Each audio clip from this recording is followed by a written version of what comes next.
Good afternoon and good morning to those of you not on the East Coast. I'm excited to welcome you all today to today's roundtable on go-to-market strategy. We're thrilled to see a lot of new faces out there, so appreciate you taking some time to join us and hope to meet many of you all after this session. So, this is the first event in a virtual roundtable series where we'll be spending some time with some fantastic entrepreneurs and healthcare executives, exploring how they think about everything from product to fundraising and go to market, especially given some of the dynamic circumstances of the last several months. So, today we're excited to be joined by some fantastic healthcare growth leaders and executives as we discuss go to market strategy, what services healthcare providers and plans are currently looking to buy, and what 2021 priorities are shaping up to be.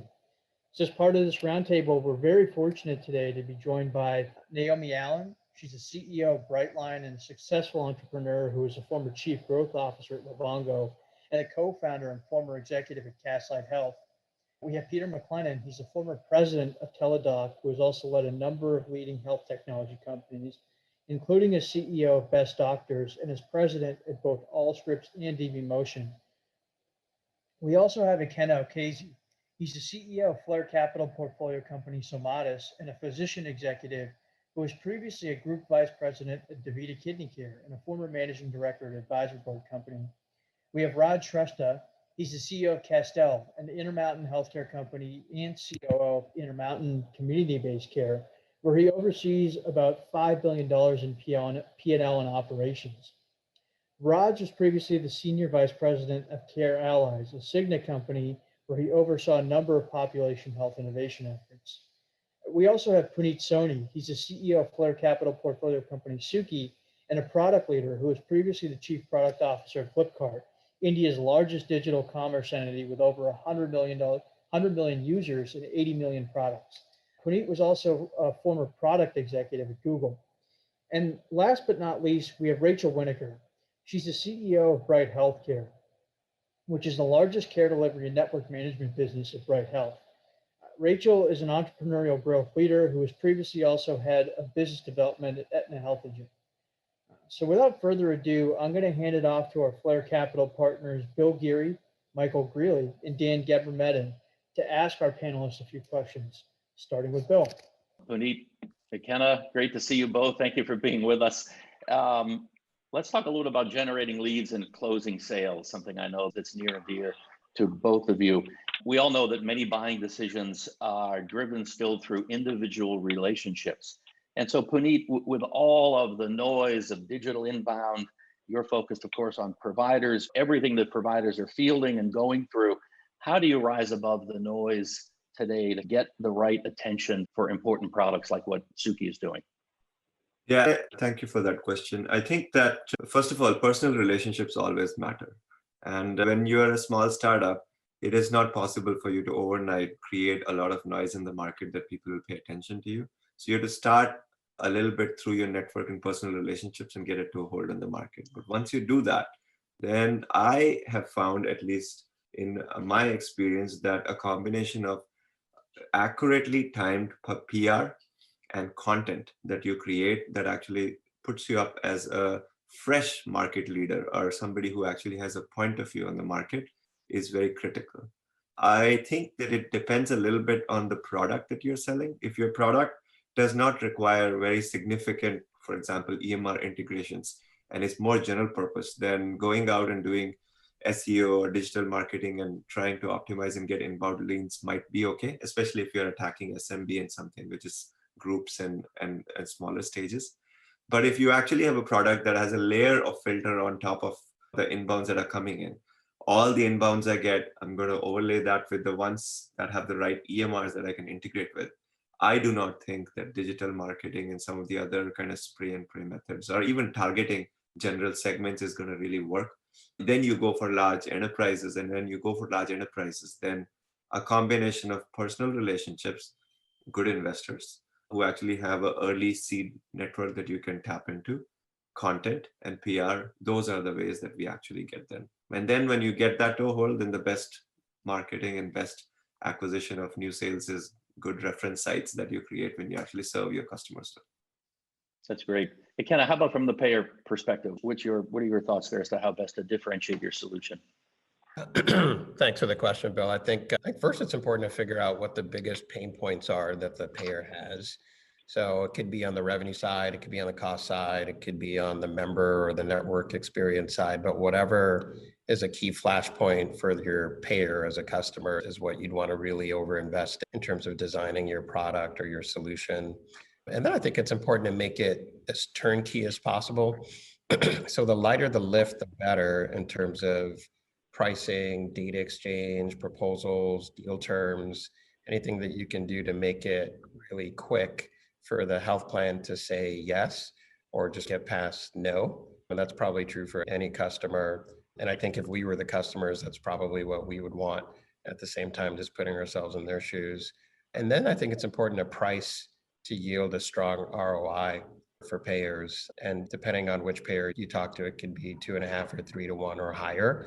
But especially if you're a startup, like many of us are, a payer or a big customer, your customers are typically bigger than you are. And so they're taking a chance. And so to a certain extent, there's a high beta, high risk, high reward relationship there that you have to navigate. So the higher you can make your ROI, the better.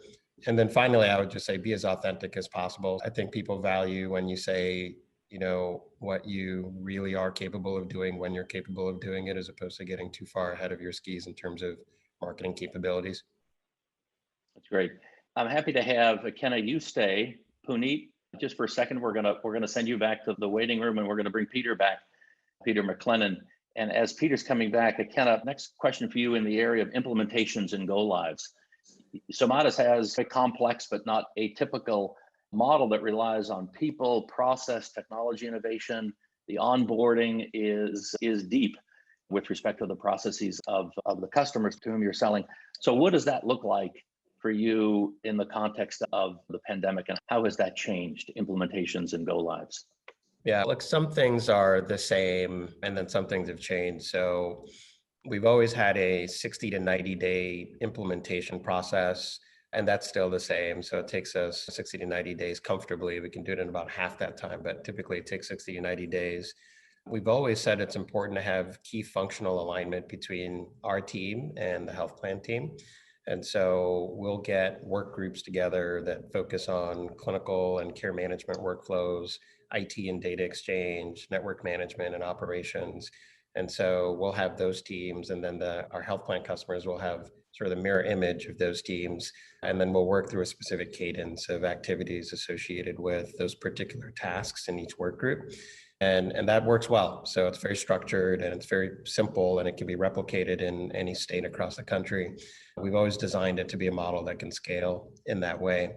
What's changed with the pandemic is we've had to do a lot of virtual hiring. So in January, we had 120 people. We've now hired 250 people since March. So we've done a lot. There are more people who we've hired at Somatis who we haven't met than the people that we knew when we started the year. And so that's different. And we've switched our hiring model so that we have more contact per person though. So that's helpful. So we have more people interviewing any particular hire. We have more reference checks. And so that's definitely very helpful. We definitely do a lot of referencing as well, and that definitely helps.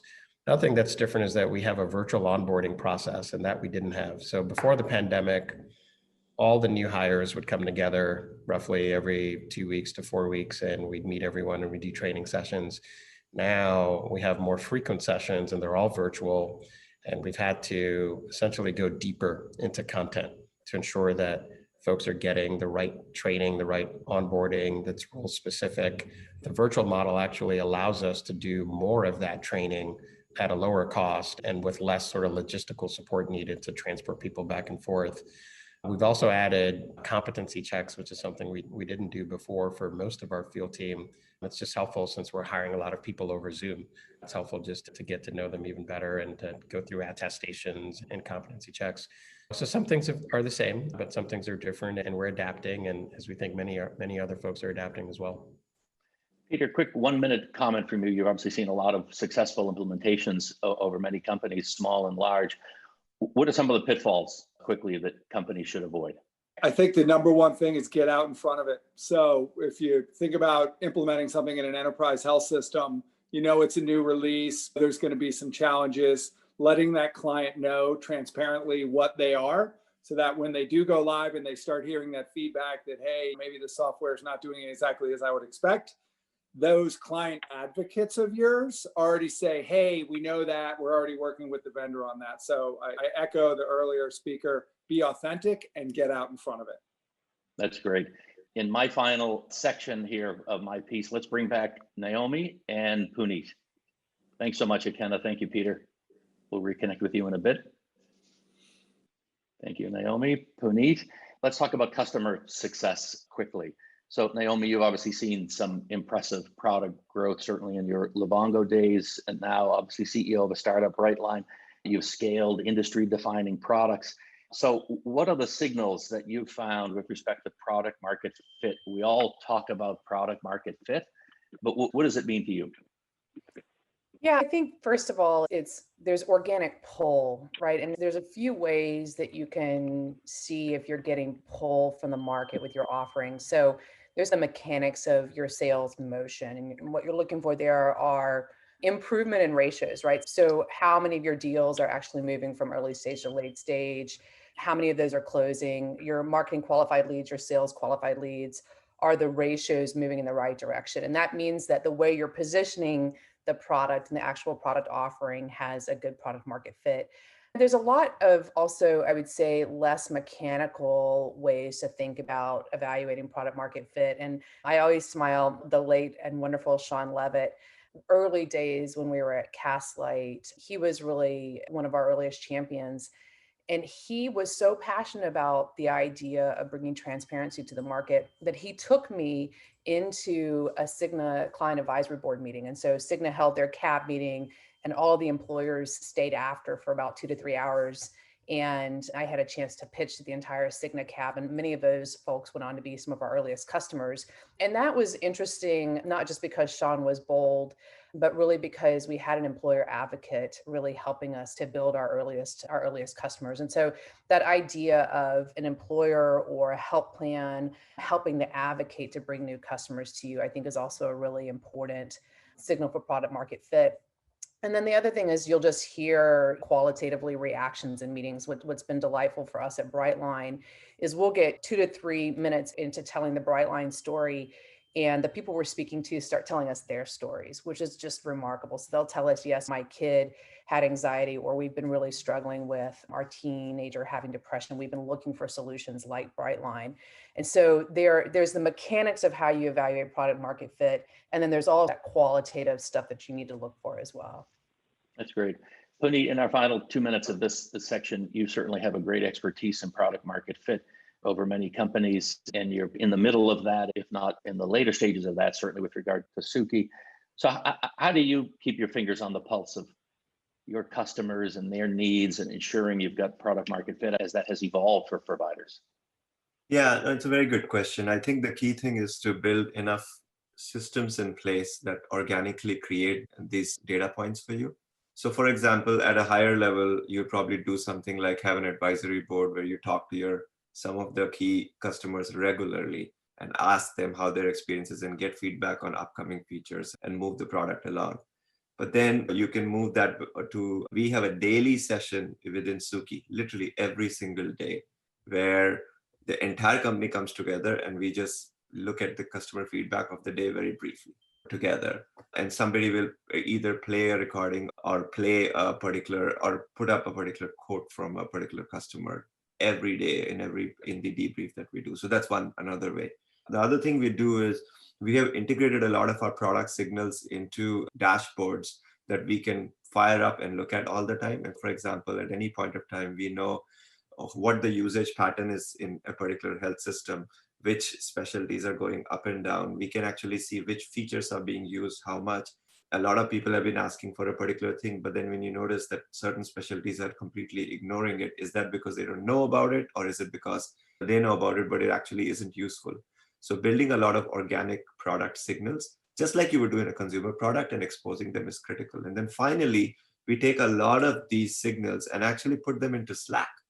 And so you literally, for the first time a user onboards, we automatically see the person show up in Slack, the name show up in Slack. When the person actually does a few tasks, we show that thing show up in Slack. So we can observe and get a snapshot of the incoming usage and how things are happening through that too. So a combination of using things like real-time things like Slack and Dashboard, having cultural things like daily debriefs that you can use to actually reorient the company towards customers.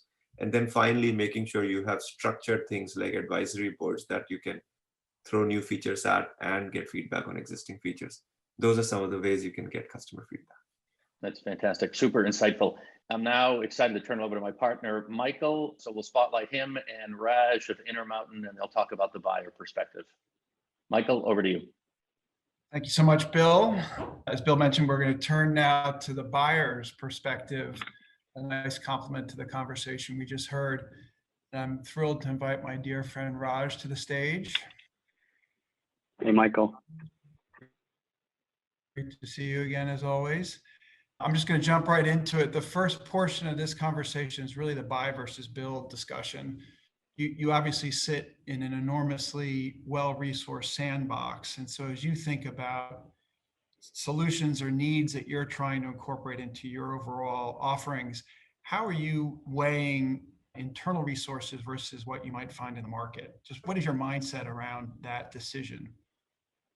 It's a great question. We at Intermountain typically look at a matrix or a formulaic sort of approach.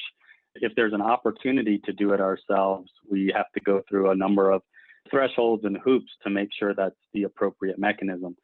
More recently, though, we've really been looking at partnerships. The reason being is one of the metrics we're looking at is speed and differentiation.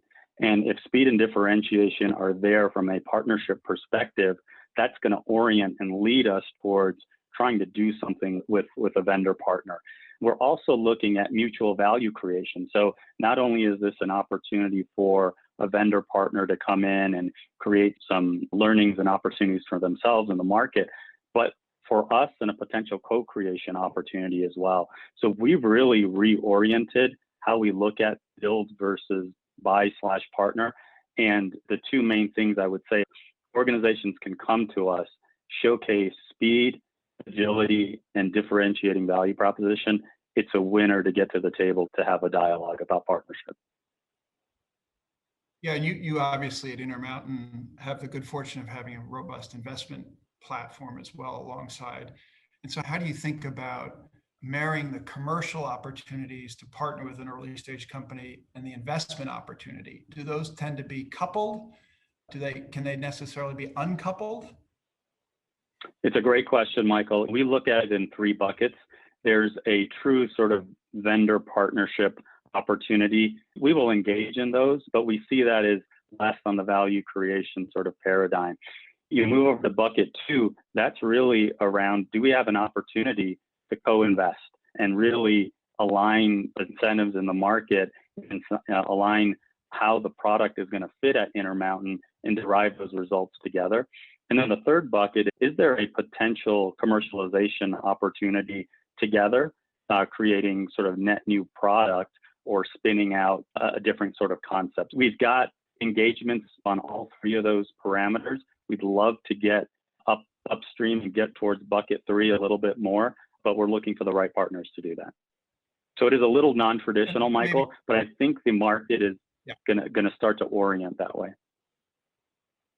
And pre and post pandemic, given some of the issues confronting the providers, any comments you might make around sales cycle, longer, shorter, differences in priority as you think about making those vendor decisions?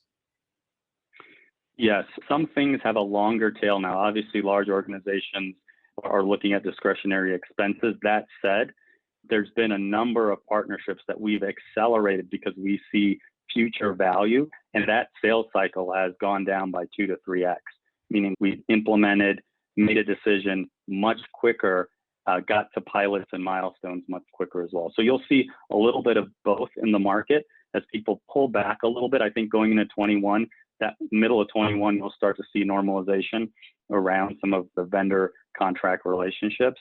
But those entities that can prove value in a much quicker time frame are in a more innovative space. You're going to have strategic partners that are willing to have a shorter time frame. And I appreciate value is defined by the eye of the beholder. So how are you thinking about value creation to collapse sales cycles? What are the milestones or the endpoints of these pilots where you can really with confidence make a longer term investment decision around a solution? It all depends on the space, but at a broad level, we're looking at speed is one, two, the differentiating factor that by aligning with this partner we get in the market. We're looking for leapfrog opportunities, so we're not looking for me too partners. What's going to leapfrog us in terms of our key objectives, moving to value-based care at a quicker pace, getting better patient satisfaction, better provider satisfaction, key metrics that we're working with our partners to deliver. I would also say efficiency is going to be key coming out of the pandemic. So if you can align to organizations and really measure efficiencies, whether it's in the provider practice, whether it's within the hospital system, those efficiencies, and I'm talking about everything from RPA to remote patient monitoring, et cetera, those are the factors that are going to lead to quicker decisions. Got it. I want to continue this conversation, but I'm going to invite Rachel Winokur onto the stage as well, Raj, and just shift nice to see you, Rachel. In addition to nice to see you. Rachel driving one of our most exciting portfolio companies, Bright Health, I have the distinct pleasure of serving with her on the Verity board, another one of our exciting companies. Rachel, Raj and I were just talking about kind of buy versus build. I want to move the conversation to an adjacent discussion around how innovation and your priorities may have shifted over the last 9 to 12 months. You deal with a lot of provider groups. Any observations you might share with the audience around how you've seen shifts in priorities?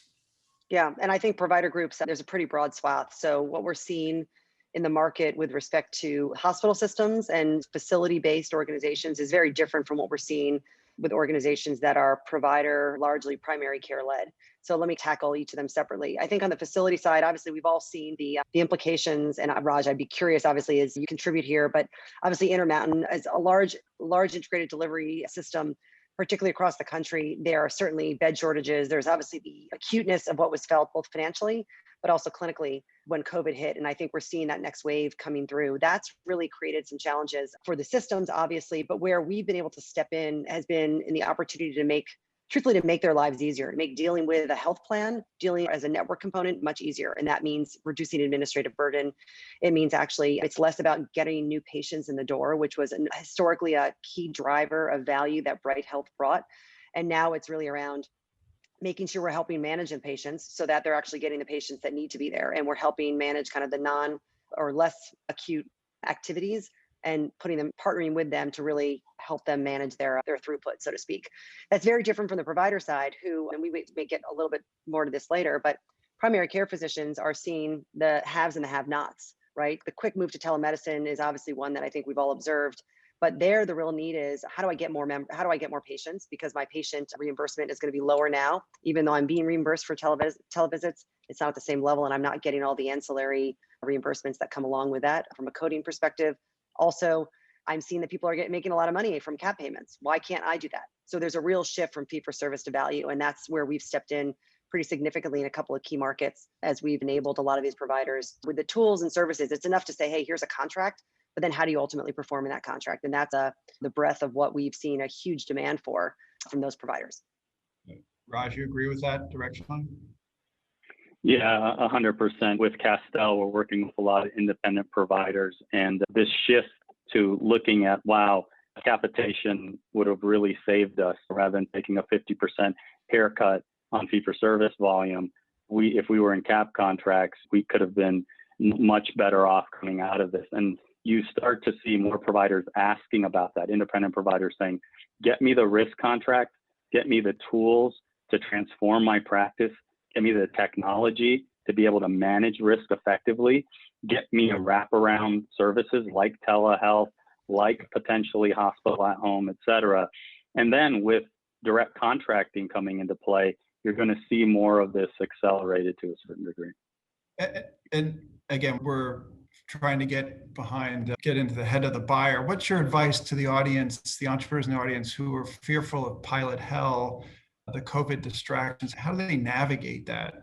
All of this sounds terrific, and the urgency, we all appreciate the urgency of these needs, but how do they navigate through this? Any solutions, any advice you might share?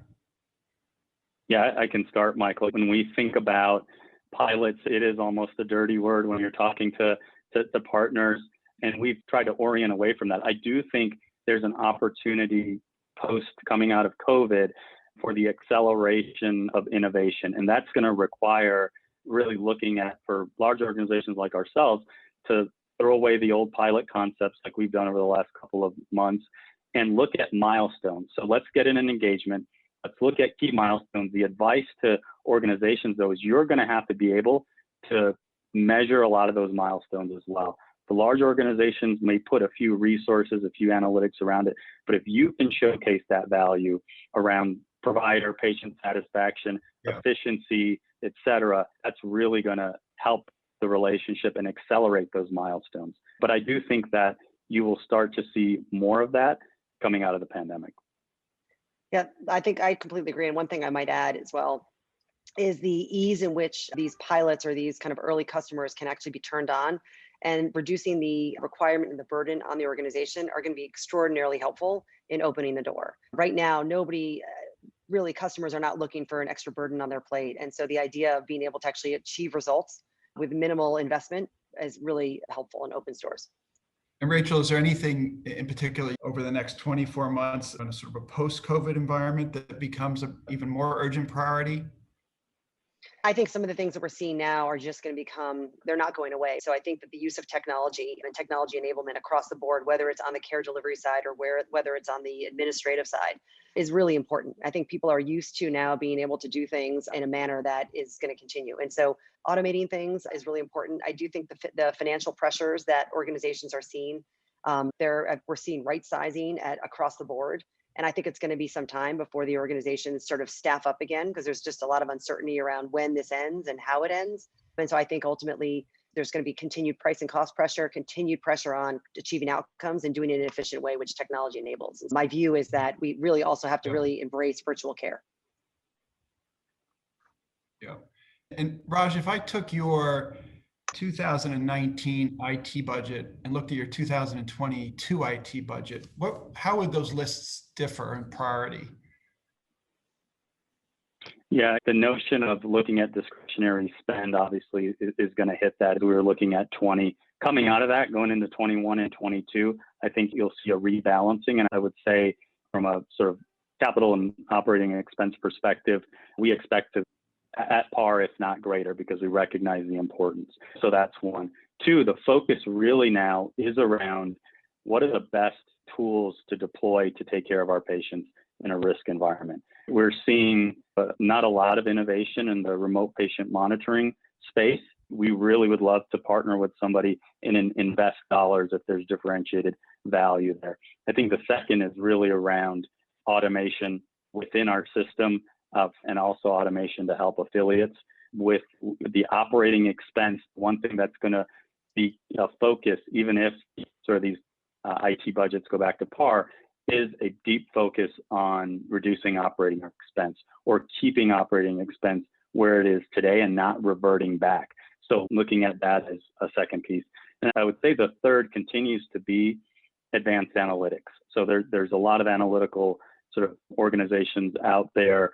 But as we think about partnerships, it has to be next generation that can ingest a whole host of data and give us the predictive modeling to manage risk more effectively. We still haven't seen the outcomes we want from that. That's a terrific answer. So Rachel, I'm going to let you step away for a minute. We're going to welcome Peter back to the spotlight. Peter, as we wrap this segment, we're now presuming renewals and expansion. You've successfully sold. I'm going to ask the same question to both of you, just the calculus around ROI. How do you think that's changed? How do you think about ROI in this new world? First, I'd answer the question as a former GE executive, where the only good partnership was one that you ground into the dirt and squeezed every ounce of margin out of them. And that influenced the reverse thinking that is the way I go about thinking about these types of things. From a partnership perspective, I think for smaller startups, it's two areas. It's large go-to-market sort of partnerships, and then smaller component partnerships that help build out your solution. I think there's two key things. One, similar to the earlier question around sales and clients, and that you have to have executive relationship with your partners. I'm always worried of partner guy that's always calling on us and trying to bring things as they're trying to build their selling portfolio. So I think a powerful ROI is when you do have an executive relationship and both partners are strategic to each other. If you can't achieve that, you're probably better going at it yourself for that piece of a solution or that. So A, I think executive relationships. B is continual review. As you go through your work cycle and your process, partnerships that you had start to run out and don't serve their need. And that's when you should have a direct conversation with them and say, hey, look, it's not something that's strategic to us anymore, so we're going to go in a different direction. So I think partnerships are critical. You don't want to have too many of them if you're going to have them at the executive review level, but you've got to have good, direct, open executive conversations where it is a win-win for both companies. Yeah. And Raj, you touched on it earlier, just the notion of ROI. Do you know it when you see it? Can you calculate it? It can be quite elusive.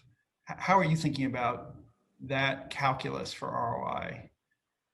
Michael, I think there's two components to ROI. One is the quantitative hard metrics that we're going to want to look at that showcase value. There's also a qualitative component. And when you look at how does what you're bringing to the table fit within our strategic roadmap, and does it accelerate our strategic roadmap? That's as important as the hard quantitative ROI metrics. Both are important, but we're looking at almost an equal weighting at this point as to acceleration of our sort of 3 to 5 year strategic roadmap. Does this help with that? Couple that then with, okay, hitting these hard metrics allows us to get in a enterprise relationship faster. Yeah.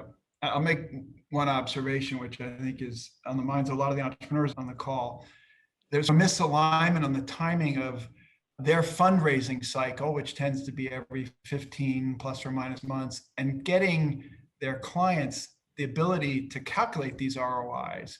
And they're almost off cycle. And any closing thoughts on advice to the entrepreneur and how they help you defend an ROI to their products? Yeah, I think a lot of it is working together with the teams to ensure out of the gate what you're measuring. You don't want to waste the first 3 to 4 months on trying to tackle what the actual metric is.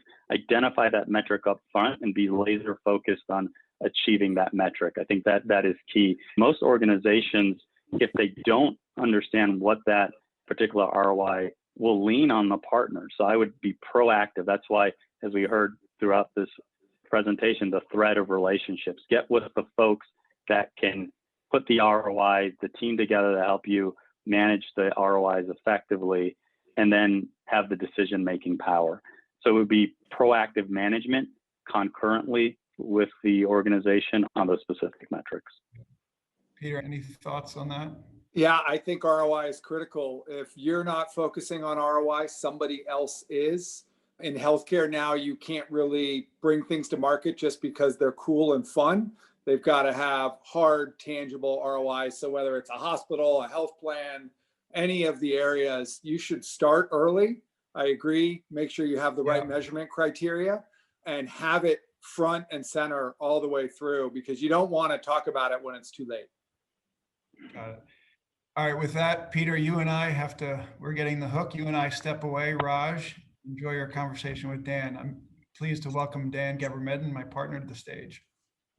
Thank you so much, Michael. I'll also invite Rachel Winokur to the stage as well.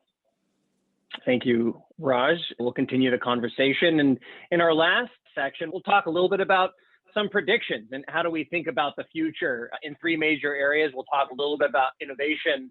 We'll talk a little bit about virtual care, and we'll talk a little bit about value-based care. But maybe we'll start with Raj and Rachel talking about innovation and budgeting for innovation.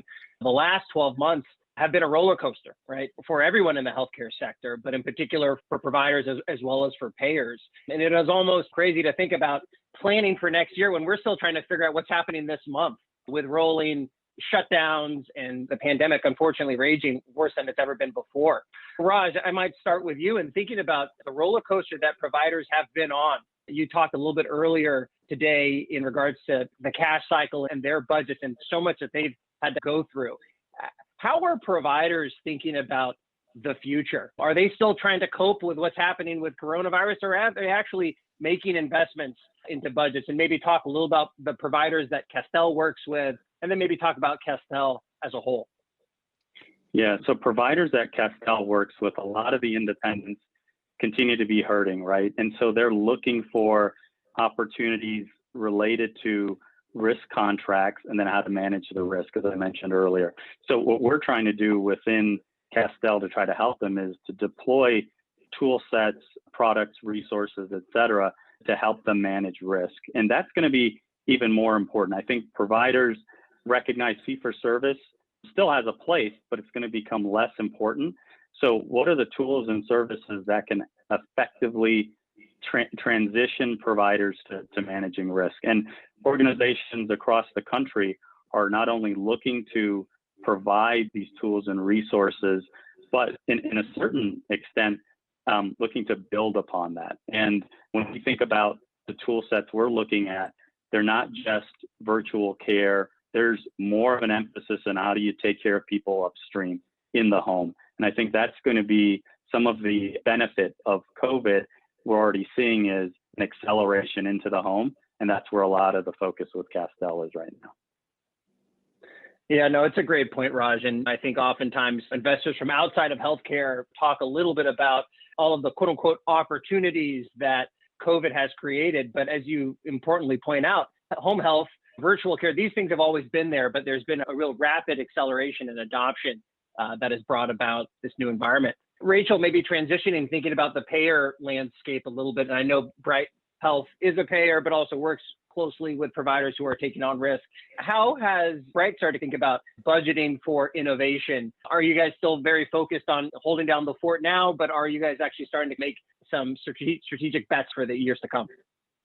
Yeah, I think it hasn't slowed our innovation desire and investments down. If anything, it's probably accelerated. What we're seeing and some of the trends that I talked about earlier, a real need to create more efficiency within both and drive down both operating and administrative costs.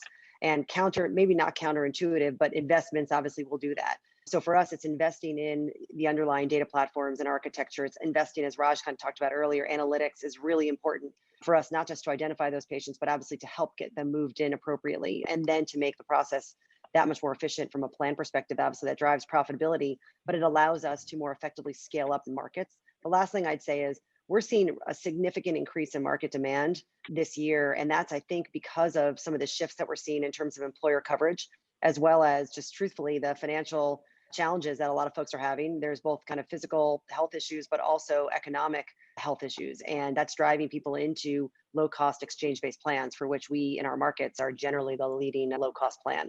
And so what we're seeing there is also that's fueling an increased need as well to drive innovation. No, that's really insightful, Rachel. And again, it's a great overview of Bright's strategy, which is on both ends of the market, working with complex populations, but then also working with commercial populations where affordability is really the main driving purchasing factor. So thank you so much. I'm going to ask Puneet and Naomi to the stage, and Raj and Rachel, we'll circle back with you in just 1 second. Excellent. Now, great to have Ikenna, Puneet, and Naomi back to the stage. Let's talk a little bit about virtual care and the future of virtual care. Ikenna, I might start with you.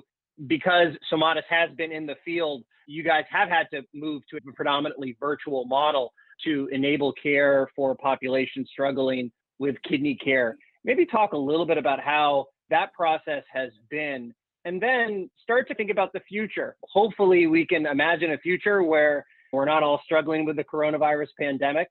Do you continue to have a predominant virtual model? Is it hybrid, or do you go back to full in-person? I kind of love to get your thoughts. Yeah, thanks, Dan, for the question. I think, look, we do have a very high touch model. So we have nurses, nurse practitioners, social workers, dietitians that go into patients' homes. Initially, when we stopped going into patients' homes, that was like the antithesis of our model. So it's very high touch, and now we're not going into homes. And so we had to figure out how to engage patients. So the first thing we did at the time was we actually started using a Zoom platform to do virtual health and telehealth with patients. but we had a lot of need to customize Zoom. And so we ended up developing our own platform and embedding our EMR into the platform. And so it makes for a more integrated experience. We call it My Somatis. And that's been good, but there are definitely challenges to it. So there's some patients that don't have the hardware. And so we have to work around that solution and helping get them the right hardware. There are other patients who just don't have the faculty or the digital literacy. But there are many things that we've been doing to essentially support that. So there are ways to educate patients, train them before the call, assign someone to help them on the call, or work with one of their caregivers. So there are many ways around that particular issue set. And now we're also leveraging remote monitoring, because ideally what we'd like to be able to do, if we could do this, is place a physician in the home of the patient for every patient. So imagine if you had in your home someone that you trusted as a great provider, and it doesn't have to be a physician, it could be an NP or someone else, but if they're there 24/7 on demand and available to you, that creates an incredible opportunity for you to essentially manage your health better. So ultimately, that's what we're trying to get to, that point where patients feel like they can always reach out to us. I think going forward, Dan, part of what we have to do is to ensure that we go back to our high touch in-person model. And we restarted all of our home visits in September. And so we've been doing that, and that's going well. But telehealth will always be a part of what we do. I think it's an important part. It's an important tool in the toolkit. It's currently, for most of the pandemic, it displaced a lot of our in-person visits, as I mentioned. Going forward, I would expect that it's going to be at least, today it's about 60% of all of our visits. I'd say going forward, it'll probably be closer to maybe 15 to 20%. And as we do that, one thing we're also trying to do is just maintain the science and the love and the empathy that comes with the human interaction.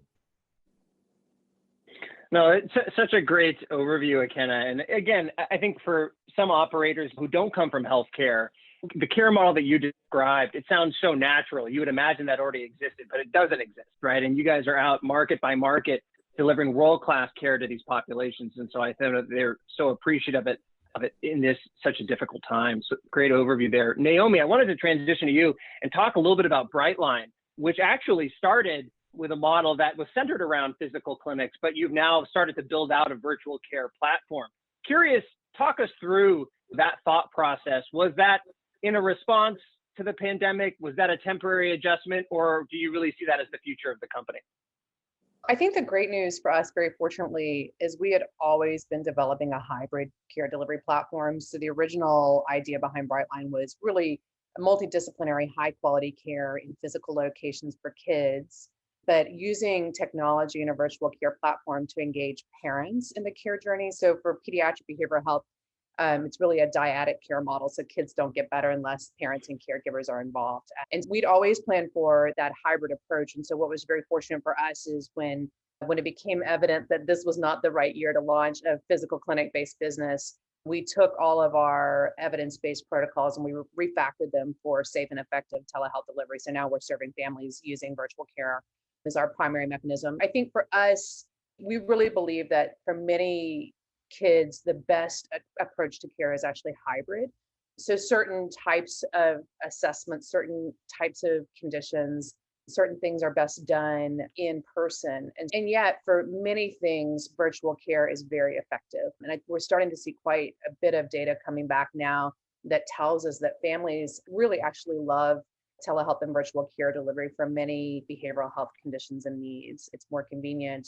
If you start, especially now we're serving adolescents and teens, a lot of those kids don't want to be seen walking into a physical clinic, especially in a community where their peers might see them walking in to behavioral health clinic. We actually believe both in terms of kind of the long-term model that virtual care will be very effective and scalable, and that for certain things for kids, person assessment, in-person ongoing medication support, group classes, and community-based support will be effective. And so we're now looking and exploring a set of pilots in 2021 for scaling in-person care delivery in 2022. No, that's really great. And I think super important, as you described, to think about user-centered design, kind of meeting the patient where they are and how they want to consume the services. So super important. Puneet, you guys at Suki released a product in the midst of the pandemic around integrating with telehealth platforms. And so talk a little bit about that. How are these providers actually engaging with AI augmented kind of documentation assistance associated with telehealth? Yeah, to some extent, the thesis behind Suki was that if you're in the consumer world, our kids are busy screaming at Alexa and saying, play a song, the whole world is at their fingertips. There's these amazing, glorious mobile apps that people can use to do a variety of things. Why is that technology not available to providers? Probably people who are doing more sophisticated and more complicated work than most. And for us, actually, in some ways, we were already in the process of untethering them. And one of the big features that people talk about when they use Suki, oddly enough, is not AI and is not voice. It's the fact that it's just mobile, which I would have thought it was a decade-old problem to solve. But people like that. They have the power of all of the encounters they want to do, all the engagement, all the documentation, all orders right there in their hand as they're walking around. And so with the pandemic hitting, the combination of mobile and AI and voice and the need for the fact that providers are getting burnt out even more actually has created a significant demand for us. In fact, probably our sales pipeline is hotter and richer than it's ever been. Now, you start actually deploying, and because it's mobile, it becomes a little bit of, and AI, it becomes a little bit of abstracted away from the actual model underlying it. It turns out there are a bunch of providers who actually were forced in some ways to go to virtual care, just organically started using Suki because whether they're at home or they're at work in a clinic, when they talk to Suki, it's going to create a note and push it into the underlying EMR. It turns out for the health system, that was the fastest way to get the note into the EMR when they're at home. And so we saw a dramatic adoption curve as people went into virtual care. And then what we did is we started just slurping in telehealth notes. And there are certain structures and things that attributes in the telehealth note that help with that note being valid and available for billing. And Suki automatically started understanding it's a telehealth visit and started generating notes with those kind of nomenclature. And so those things. And then finally, when you're on a big screen, I'm talking to you right now, and it's so much easier if I didn't have to then open a tab or embed something and type while I'm talking to you. What if I'm just talking to you? The app's on the phone, I can just talk to it, the note's done. And so for a variety of usability reasons, natural product reasons that we had built, and general trend of how users wanted to be untethered, we were just ready to meet the moment. And so this has been a very powerful time for us, at least at Suki, as everybody transitions to virtual. No, Puneet, you guys are doing yeoman's work to get providers to adopt cutting edge technology, which I don't know has ever happened before. Congrats on all the traction to date. Thank you guys so much. I may ask Rachel and Raj to return to the stage to close us out. All right, Rachel and Raj, you guys get the last word. We've got probably 1 minute left in regards to, I know you guys already touched on value-based care. I might ask a little different question because I know we're all drinking the value-based care Kool-Aid here. I know we're all big proponents of it. Some of the critiques, though, of value-based care is that there really haven't been a ton of net savings or shared savings, which is this elusive concept that we all work for. Rachel, I might start with you. As we think about the future, what is it going to take for us to actually start to achieve some of these savings that we talk a lot about in value-based models? Yeah, I think a few things. So it's going to take payers really leaning in, structuring the right contracts, and actually paying for the right activities. I think it's also going to be an integrated system and an integrated model that allows providers to understand what they need to do and actually execute on that. And then 3, I think it probably takes individuals of consumer focus to ensure that the patients are understanding what they need to be doing so that they get the best outcomes and ultimately the model works. Perfect. Raj, your last thoughts. What is it going to take for us to actually get real savings that we talk about in value-based care? Yeah, I agree with everything Rachel said just there. I do think that the larger the percentage of the providers panel that gets to risk, the more you're going to see value and savings from that. At Intermountain, 50% of our top line is in a risk environment. We're able to keep on our health plan side affordability and cost down to CPI from a pricing perspective on a year-over-year basis. That's true savings to communities, and that's what we need to focus on. The tools, the resources, capabilities, et cetera, once payers put those risk contracts in place, is then the next focus. And I think that's what we heard today. Yeah, no, great way to sum it all up. You need to have true alignment between payers, providers, and patients, as well as all of the great analytics tools and services, but you need to have true alignment in order to reach real savings. That's great. So wanted to thank all of our panelists today. Want to thank all of the audience members.